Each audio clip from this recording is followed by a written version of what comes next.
Saudara-saudari yang terkasih di dalam Tuhan, bacaan Injil ini mengisahkan bagaimana Yesus setelah seharian ada di tengah-tengah orang banyak untuk mewartakan tentang kabar baik. Lalu Yesus mengajak para muridnya pergi ke seberang. Dikatakan bahwa dengan ini Yesus mau supaya berita tentang kebaikan, berita tentang Allah, tentang keselamatan itu tidak hanya terjadi atau berkutat di sekitar bangsa Yahudi di Israel, tetapi juga harus dibawa keluar. Dunia seberang itu disebut sebagai Dekapolis. Dekapolis itu dari bahasa Yunani. Deka artinya 10, polis artinya kota. Polis, maka Dekapolis berarti 10 kota. Itu menjadi tanda bahwa Yesus menghendaki agar pewartaan tentang kabar baik ini tidak hanya terjadi atau terlaksana bagi bangsa Yahudi saja, tetapi terbuka juga untuk bangsa-bangsa lain yang dipresentasikan melalui 10 kota itu. Dan para murid diutus ke sana bersama dengan Yesus Kristus sendiri juga ada di dalam perahu yang mereka tumpangi. Dan dalam tugas perutusan menuju ke seberang itu, mereka mengalami bencana, yaitu bahwa perahu yang mereka tumpangi oleh karena air lautnya itu mengamuk, maka perahu yang mereka tumpangi itu hampir tenggelam. Dan dalam situasi seperti itu mereka takut. Mereka merasa terancam nyawanya, tetapi anehnya bahwa mereka itu tidak sungguh-sungguh sadar bahwa Tuhan itu hadir di antara mereka.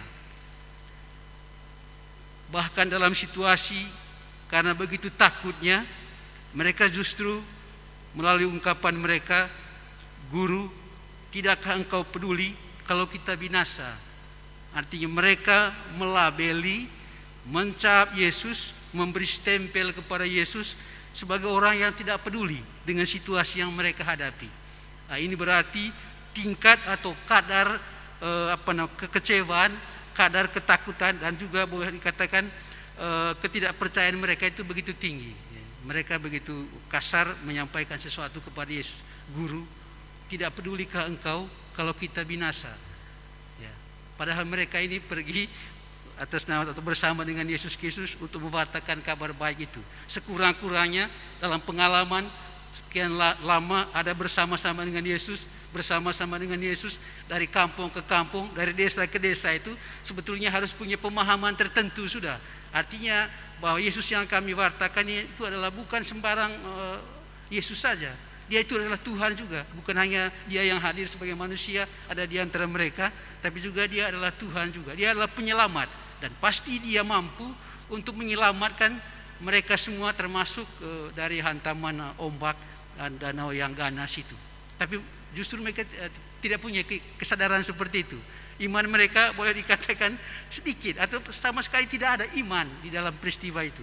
Kata-kata itu memojokkan Yesus, tidak melihat Yesus sebagai orang yang sungguh-sungguh memang hadir di tengah-tengah mereka dan pasti akan membantu.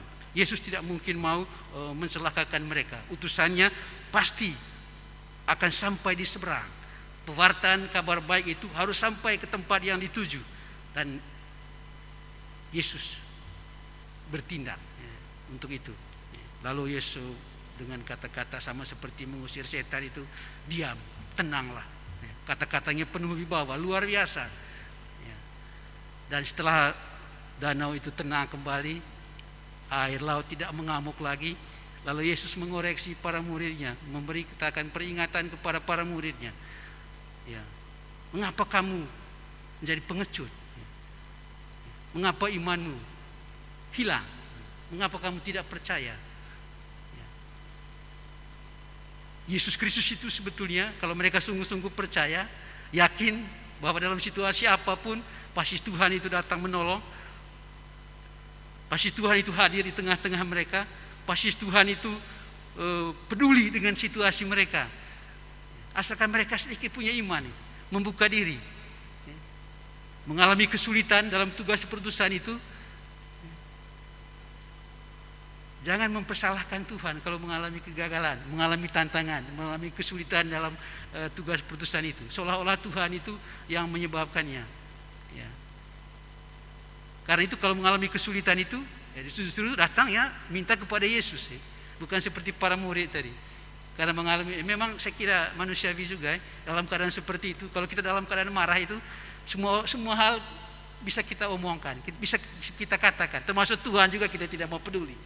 Ya, mungkin juga misalnya dalam situasi COVID seperti ini, ya banyak juga orang yang galau, banyak juga orang yang patah semangat. Waduh, orang yang tiap hari berdoa saja bisa kena ini COVID ini. Apalagi kita yang tidak pernah doa hanya hari Minggu, hari Sabtu saja. Mungkin juga akan berkata seperti itu. Mungkin juga kita kecemas, galau karena takut, tidak mau. Tidak tahu lagi apa yang harus dikatakan, apa yang harus dibicarakan. Ya, akhirnya Tuhan juga dibawa-bawa. Di mana Tuhan? Katanya maha penyembuh dan lain sebagainya. Kok banyak orang terkapar virus ini? Ya, hampir seperti pengalaman dalam Injil ini. Ya. Kita galau. Kita tidak fokus lagi sebagai orang beriman, sebagai pewarta sabda Tuhan tadi itu, tidak bertoleh kepada Tuhan, mengarahkan pandangan kepada Tuhan, minta bantuan kepadanya. Tapi malah oceh kepada Tuhan, malah kita memberi kata-kata yang kasar kepada Tuhan, gitu. Melabeli dia sebagai orang yang tidak peduli. Dan Yesus menegaskan kepada mereka bahwa dia itu sungguh ada di tengah-tengah mereka. Dalam situasi apapun yang mereka hadapi, Yesus ada di situ, Tuhan ada di situ. Tuhan pasti bisa menyelamatkan mereka dari situasi, dari ganasnya danau yang mengancam menenggelamkan mereka dari perahunya. Saudara-saudari yang terkasih di dalam Tuhan, melalui teguran Yesus ini sebetulnya Yesus mau katakan kepada mereka itu, apapun kesulitan yang kamu hadapi dalam tugasmu mewartakan tentang kebaikan, mewartakan tentang Allah itu, supaya Allah itu semakin dikenal, semakin dipercaya oleh banyak orang itu, apapun tantangannya, jangan pernah takut. Pasti Tuhan senantiasa datang menolong. Dan iman mereka juga harus mendalam, harus kuat. Jangan lemah, jangan baper. Kalau sungguh-sungguh percaya kepada Tuhan, tidak ada yang tidak mungkin untuk Tuhan.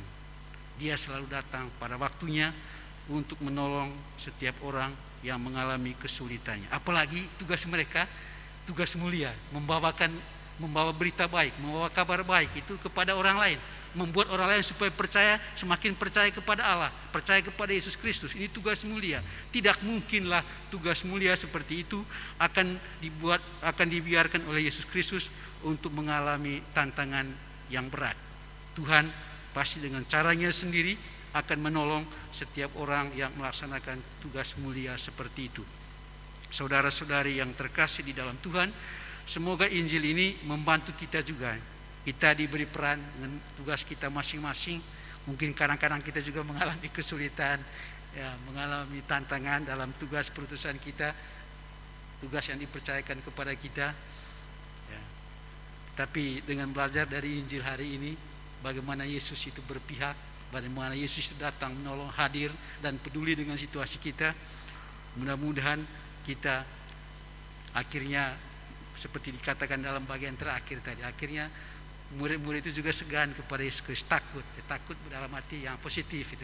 Artinya ternyata orang yang kita anggap sebagai orang yang tidak peduli tadi ini, ternyata orang ini adalah dia yang menyelamatkan. Dia sungguh-sungguh peduli dengan situasi kita, sehingga mereka semakin yakin bahwa dalam kesulitan apapun mereka senantiasa dibantu oleh Tuhan.